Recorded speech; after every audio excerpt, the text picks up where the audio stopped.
Bonjour à toutes et à tous, bonjour à, mes camarades de l'UITC. D'un point de vue pratique, je suis donc Olivier Geneviève. Voilà 20 ans que j'ai fondé une structure Sucrétique qui a comme vocation l'amélioration des conditions sociales et environnementales liées à la canne à sucre. Alors c'est un produit qui m'a passionné pendant une vingtaine d'années, je le suis encore, et je tenais, à faire partager nos dernières, avancées sur le sujet, notamment sur les agrotoxiques. L'action se concentre sur le Brésil.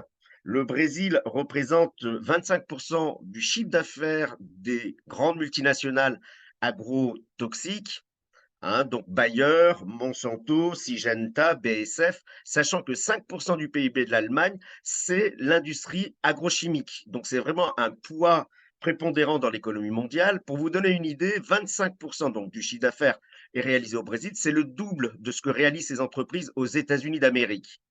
Le Brésil, c'est de la monoculture, c'est du soja, c'est du maïs et notamment c'est de la canne à sucre. C'est ce produit qui a construit ce pays.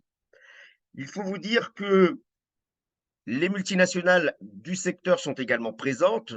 On est en train de cibler 2 multinationales à l'intérieur de l'État de Sao Paulo.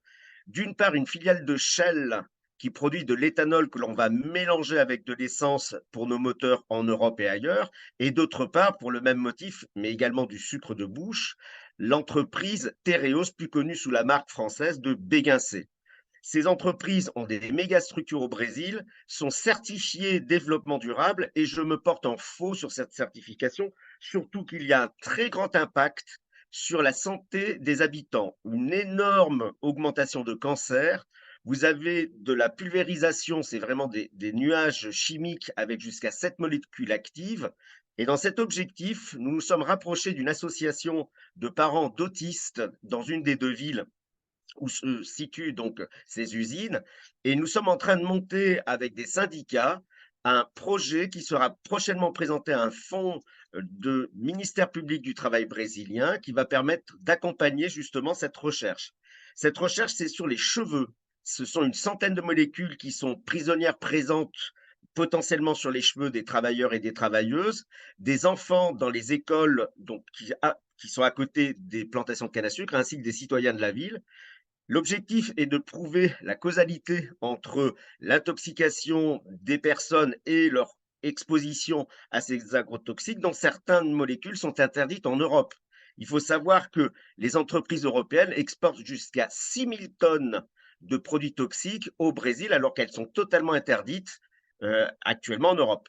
Ça fait écho également au glyphosate, que vous avez donc entendu parler, mais là, au Brésil, depuis Bolsonaro, et ça n'arrête pas, c'est vraiment, c'est le Far West, c'est des quantités ahurissantes de produits qui sont mis donc en contact avec la population et notamment qui peuvent provoquer cancer, malheureusement, des femmes qui perdent leurs enfants ou alors de l'autisme. Et c'est dans ce cadre donc que j'invite effectivement, nos camarades donc de l'UITC à se joindre à nous, à moi, et puis à prendre également en compte cette expérience pour qu'on puisse partager cette bonne pratique. Le laboratoire pharmaceutique est en France. Je suis en partenariat avec un laboratoire brésilien. J'ai les syndicats qui sont présents. J'ai les associations des personnes vivant dans les villes qui sont également partie prenante et j'ai le ministère public du Travail. J'aimerais appeler donc mes camarades pour pouvoir nous aider avec peut-être des suggestions ou des idées. Et je crois sur tous les doigts pour qu'on puisse avoir ce fonds du ministère public du Travail. C'est un procureur de la République brésilien qui nous a donné, qui nous a indiqué ce fonds. Et je vous tiendrai au courant des avancées. En tout cas, ne perdons pas espoir. Vraiment, il y a un levier énorme que nous pouvons faire sur cette industrie agrochimique. 5 du PIB, encore une fois, de l'Allemagne, 25 du chiffre d'affaires au Brésil au détriment de la population locale. Je vous remercie pour votre attention et à très bientôt. On continue la lutte.